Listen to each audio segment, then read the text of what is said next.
I think the question is anybody truly, truly excited for the return of Full House, aka Fuller House on Netflix? Full House was a horrible, horrible show from the 90s that not only forced Candace Cameron on us and John Stamos, who I've never understood the appeal, Bob Saget, and the weirdo who fucked over Atlantis Morissette and, made her write all those angry 90s songs, and now she's back to normal. Brought us the Olsen twins.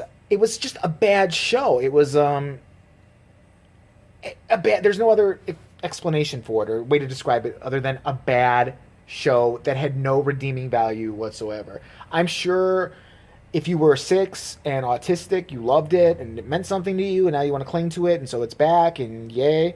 And it's just a good memory that it's like a warm blanket. It makes you feel good. But I saw the trailer on Netflix. It looks like a bad SNL sketch about Full House. That's how awful it is. And but I do have to give it up to them. I mean, they've taken it into a drastic new direction. And by the way, if you don't want to know spoilers, you might as well tune out now because I happen to read online what the last episode is going to be, and it's pretty amazing. I guess the season's a little darker than I thought. Uncle Jesse, it turns out, behind the scenes has been doing gay porn to support his meth habit, and that's found out in the last episode.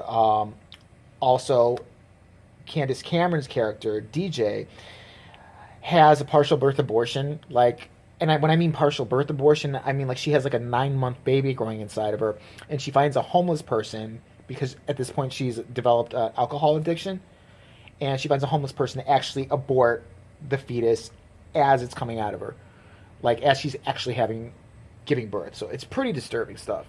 And yes, the Olsen twins do come back, or I don't know if they're both going to play Michelle, but they do. And she comes back. She's joined a cult. And she comes back to stab the entire family to death. She actually just manages to knife the annoying neighbor girl, Kimmy, before she ends up tripping, falling. The knife goes sideways and in her vagina. Like I said, don't shoot the messenger. I think it's vile. I don't approve of it. And I'm shocked by it, quite frankly.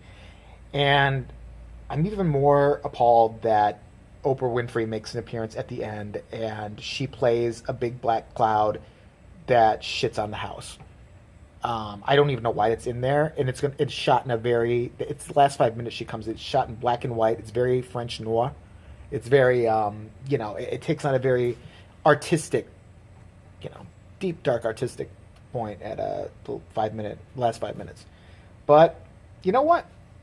Congratulations to them, because at least then I'll watch the show. So they've done a good job. I know a couple other spoilers. I don't want to say it. I don't want to say that John Stamos' girlfriend goes lesbian. Okay, she goes lesbian, and she's only into morbidly obese old people. Morbidly obese old women. That's all she's into, and she likes to write poetry while she's having sex with morbidly obese women. Hey, I mean, you know what? It's a new millennium. We got to go with the flow.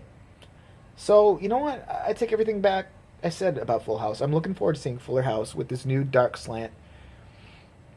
That's the only way I would ever watch fucking Full House, is if that shit happened. So that tells you how I feel about Full House. Just had to get that off my chest. I don't know why it's popular. And yeah, I feel good that I just shit all over Full House. Like Oprah.